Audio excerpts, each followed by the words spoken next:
warahmatullahi wabarakatuh. Hai guys, welcome back to my YouTube channel.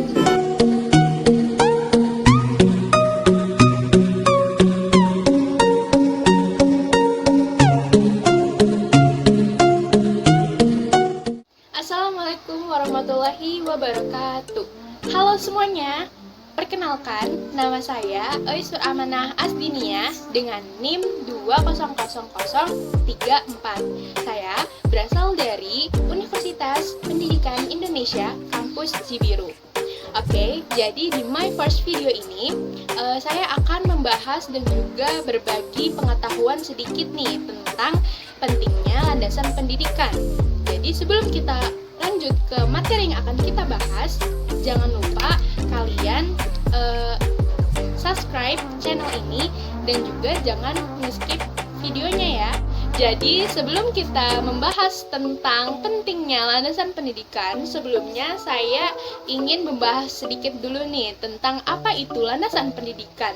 Nah, mungkin sebagian dari banyak orang yang mengetahui landasan pendidikan itu adalah ada kaitannya dengan studi pendidikan atau praktek pendidikan. Dan itu semua adalah benar. Karena apa? Karena landasan pendidikan adalah suatu asumsi yang mendasari atau dasar dan juga sebagai tumpuan serta tolak ukur dari praktek-praktek dan juga studi pendidikan. Nah, itulah landasan pendidikan. Nah, selain itu, landasan pendidikan juga mempunyai banyak jenis-jenisnya nih. Jenisnya ada apa aja sih? Yaitu ada landasan historis, ada landasan antropologi sosiologis, ada landasan filosofisnya, ada landasan psikologis, dan juga ada landasan yuridis. Nah, sebenarnya masih ada beberapa jenis-jenis landasan pendidikan yang lainnya. Nah, setelah itu, kenapa sih landasan pendidikan itu adalah suatu dasar atau suatu tumpuan bagi studi pendidikan dan praktek pendidikan? Karena di landasan pendidikan ini kalian akan menemukan dan juga akan mengetahui bagaimana dan juga ilmu-ilmu mengenai pendidikan gitu. Dimulai dari filosofisnya atau filsafat dari pendidikan, dari pengertian pendidikan tersendiri. Jadi nggak hanya kalian tahu kalau pendidikan itu adalah yang penting ada si yang pendidik dan juga yang dididiknya gitu. Tadi kan kita sudah membahas sedikit kan tentang apa itu landasan pendidikan. Nah, tadi kalian mendengar nggak sih ada kata-kata studi pendidikan dan juga praktek pendidikan? Sebenarnya kalian tahu nggak apa itu studi pendidikan dan juga praktek pendidikan? Nah, di sini saya akan menjelaskan nih tentang praktek pendidikan maupun studi pendidikan. Praktek pendidikan itu adalah suatu kegiatan sekolah dan juga suatu kegiatan lembaga yang bertujuan untuk untuk menuntun para siswanya mencapai tujuan yang dia inginkan gitu. Nah, praktek ini biasanya berbentuk kayak bimbingan atau seperti pengajaran gitu. Itu yang termasuk ke dalam praktek pendidikan. Sedangkan apa sih studi pendidikan? Nah, studi pendidikan sendiri itu juga sama halnya dengan praktek pendidikan, tapi studi pendidikan ini adalah suatu kegiatan seseorang untuk memahami pelajarannya gitu, untuk memahami apa yang ia dapatkan dari pelajaran yang sudah ia baca maupun sudah ia pahami. Itu yang dinamakan dengan studi pendidikan. Jadi tadi kan kita udah bahas ya tentang studi pendidikan dan juga tentang praktek pendidikan. Setelah itu saya akan membahas juga nih tentang sebuah pengertian dari pendidikan yang diucapkan atau yang dikatakan oleh para ahli. Yang pertama yang saya bacakan yaitu dari Driyarkara yang mengatakan bahwa pendidikan adalah suatu proses untuk memanusiakan seorang manusia muda, dan proses ini terdapat dua tahap. Yang pertama itu ada homilisasi dan juga yang kedua ada humanisasi. Nah, tahap yang pertama yaitu homilisasi. Nah, sebuah proses untuk menjadi manusia yang umum. Sedangkan humanisasi adalah suatu proses untuk menjadi manusia yang lebih tinggi, lebih cemerlang, lebih cerdas, dan juga bersinar halus yang menghargai orang lain. Nah, itu dia dari pengertian para ahli yang pertama. Dan yang kedua yang akan saya bacakan yaitu oleh Alfred North Whitehead yang berkata bahwa pendidikan adalah guidance of the individual towards comprehension of the art of life. Nah, artinya apa? Yaitu sebuah tuntutan pribadi menuju pemahaman akan seni kehidupan. Nah, dari dua pengertian para ahli ini kalian bisa kan mengambil kesimpulannya. Jadi pendidikan itu apa sih? Sebenarnya inti dari pendidikan adalah satu, yaitu memanusiakan seorang manusia. Kenapa harus memanusiakan seorang manusia? Apakah ia bukan manusia atau apa gitu kan? Kenapa begitu? Karena manusia waktu lahir ia akan diberikan pelajaran atau pengajaran oleh orang tuanya. Nah, dengan itu makanya manusia mendapatkan karakter dan juga mendapatkan pendidikan moral dari keluarganya. Sedangkan guru yang akan melanjutkan pendidikan di sekolah, yaitu dengan menanamkan nilai-nilai moral yang baik dan juga mengajarkan hal-hal yang baik pula kepada siswanya. Dan setelah itu maka siswa tersebut akan menjadi sebuah atau seseorang yang mempunyai karakter yang baik, mempunyai jiwa yang cerdas gitu, dan juga memiliki pengetahuan selain ia mungkin berada atau beradaptasi di lingkungan keluarga maupun lingkungan rumahnya. Selanjutnya saya akan membahas tentang jenis-jenis landasan pendidikan. Ternyata landasan pendidikan ini mempunyai jenis-jenisnya loh. Nah, ada apa aja sih yang saya ingat atau yang saya ketahui? Yaitu pertama ada landasan historis, landasan psikologis, landasan sosiologis dan juga antropologis, landasan kultural, landasan yuridis, dan juga landasan teknologi atau iptek. Nah, sebenarnya masih banyak landasan-landasan lainnya yang belum diketahui gitu.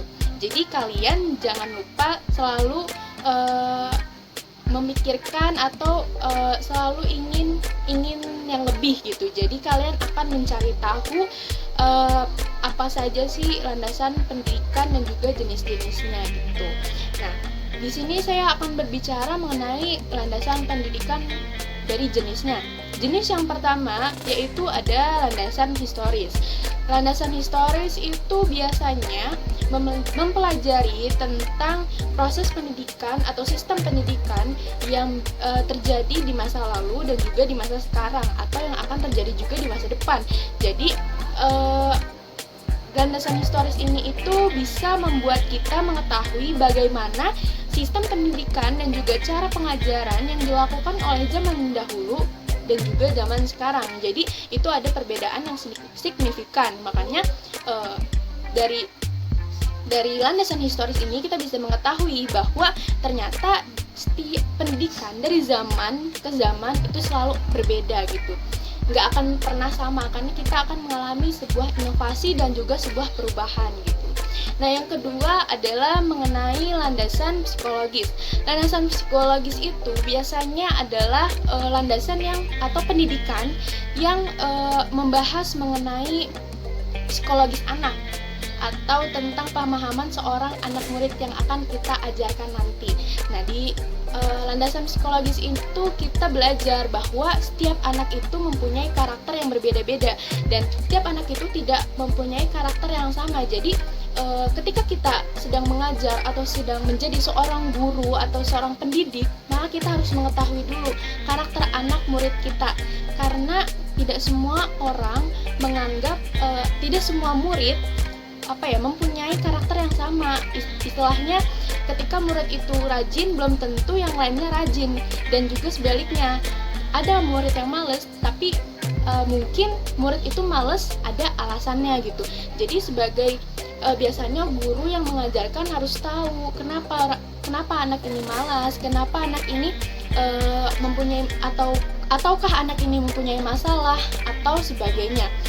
Lalu yaitu mengenai landasan antropologis dan juga sosiologis pendidikan. Nah, antropologis dan juga sosiologis pendidikan ini sangat berhubungan. Yang bisa kita ketahui yaitu antropologi dan juga sosiologis ini membahas tentang enkulturasi atau bisa lebih tepatnya tentang proses sosialisasi, dan juga banyak hal seperti peranan sosial, struktur sosial, maupun hal-hal yang terjadi atau proses sosialisasi yang berada di yang ada di sebuah pendidikan seperti itu.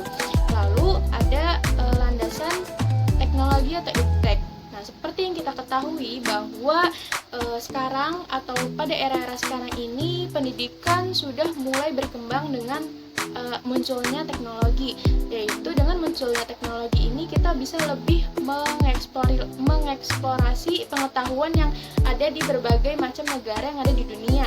Selain itu kita juga bisa mengetahui hal-hal yang memang sangat penting dan juga membantu kita dalam proses pendidikan yang ada di sekolah gitu.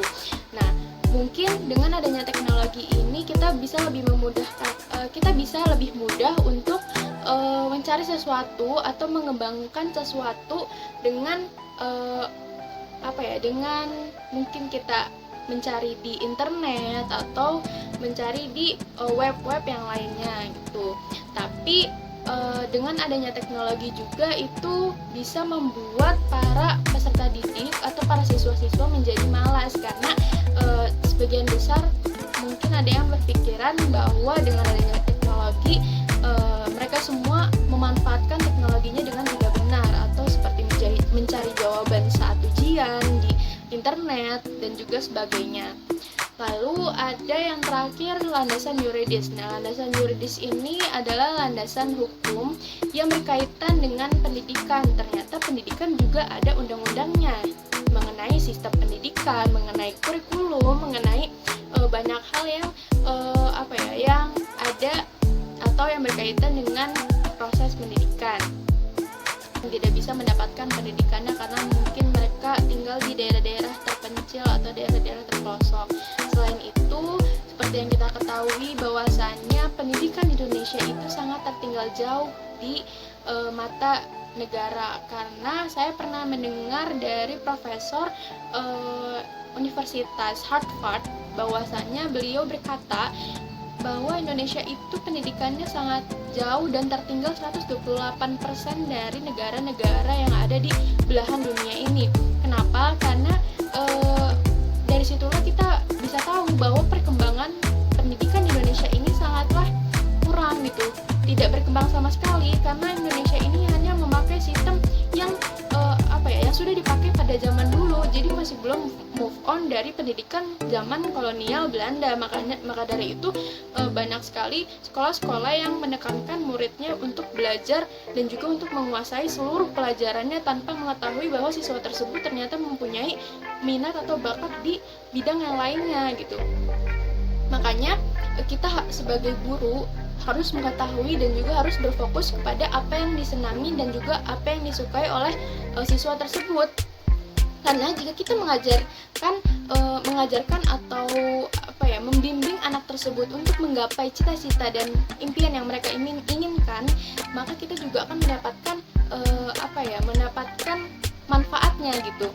Kita bangga menjadi gurunya, dan juga murid tersebut merasa bahagia sudah bersekolah, karena kan kebanyakan murid-murid sekarang atau siswa-siswa sekarang sangat tidak bahagia ketika berada di sekolah, mungkin karena penekanannya ataupun yang lainnya gitu. Jadi makanya dengan adanya landasan pendidikan ini sebagai dasar, itu bisa mengubah permasalahan-permasalahan di dunia pendidikan agar bisa menjadi lebih baik lagi dan menciptakan sebuah generasi-generasi penerus bangsa yang baik dan juga yang mempunyai wawasan yang luas. Dari permasalahan tersebut, kita bisa melihatkan bahwa landasan pendidikan itu sebenarnya sangat-sangat penting. Kenapa sangat penting? Karena landasan pendidikan itu adalah sebagai sebuah pedoman, sebuah dasar, sebuah tumpuan, dan juga sebuah titik tolak yang emang landasan pendidikan itu adalah suatu pedoman yang konkret gitu dari landasan-landasan pendidikan yang dianut oleh suatu bangsa. Jadi dari landasan pendidikan ini itu sifatnya itu mengikat dan juga mengharuskan semua pihak yang terlibat dalam pelaksanaan pendidikan ini harus melaksanakan dan juga mengembangkan landasan pendidikan ini dengan baik, seperti itu. Selanjutnya, pentingnya landasan pendidikan juga itu adalah untuk mencapai tujuan pendidikan nasional. Nah, tujuan pendidikan nasional itu apa? Yaitu meningkatkan mutu pendidikan bagi semua peserta didik di Indonesia maupun di negara lain dan juga para pendidiknya gitu. Jadi dengan adanya landasan pendidikan ini, maka para pendidik juga akan mengajarkan sesuatu yang sangat-sangat bermanfaat bagi peserta didik untuk menjadi generasi penerus yang sangat berguna bagi nusa dan bangsa. Selain itu, landasan pendidikan juga ini adalah untuk mencapai sebuah pendidikan yang kokoh, pendidikan yang utuh, pendidikan yang kuat yaitu. Jadi pendidikan ini akan selalu berjalan sebagaimana sebagaimana itu dilaksanakan gitu. Jadi pendidikan ini akan selalu dilaksanakan di manapun dan kapanpun. Jadi tidak ada yang bisa menghapus pendidikan di dalam dunia ini karena memang pendidikan itu sangat penting, seperti itu. Dan juga dengan adanya landasan pendidikan ini, maka kita akan mendapatkan sumber daya manusia yang cerdas. Cerdas seperti apa? Karena setiap manusia memiliki pengetahuan dan ilmu itu ketika kita mendapatkan pendidikan. Ketika kita tidak mendapatkan pendidikan sama sekali, maka kita tidak bisa memiliki otak yang cerdas, otak yang memiliki wawasan yang luas. Nah, dengan pendidikan inilah kita bisa menciptakan semua sumber daya manusia memiliki pengetahuan yang luas, wawasan yang hebat gitu. Dan tidak hanya mengikuti kata orang saja, tapi ia juga akan selalu meneliti, selalu mempelajari apa yang ia dapatkan dari apa yang dia dengar gitu. Seperti itu dari mengapa urgensi landasan pendidikan itu sangat penting. Nah, dari situ kesimpulannya bahwa kita sadari bahwa pendidikan di Indonesia sebenarnya masih belum bisa menjadi pendidikan yang baik karena sampai saat ini masih belum berkembang dan mungkin nantinya pada tahun 2045 atau 2030-an pendidikan di Indonesia akan bangkit gitu, akan berkembang seperti negara-negara lain. Dan juga ternyata kita bisa mengetahui bahwa landasan pendidikan itu sangat penting gitu bagi pendidikan di Indonesia, karena dengan adanya landasan pendidikan maka kita bisa mendapatkan atau kita bisa mencapai tujuan yang kita inginkan untuk menciptakan semua manusia menjadi manusia yang cerdas, manusia yang memiliki pengetahuan yang luas, dan juga manusia yang memiliki pengeksploran ilmu-ilmu yang tinggi gitu. Jadi seperti itu yang bisa saya sampaikan mengenai urgensi landasan pendidikan. Sebelumnya saya mohon maaf jika ada beberapa kata yang salah dan juga ada beberapa kata yang mungkin tidak berkenan bagi kalian semua. Kurang lebihnya mohon maaf. Billahi taufiq wal hidayah. Wassalamualaikum warahmatullahi wabarakatuh.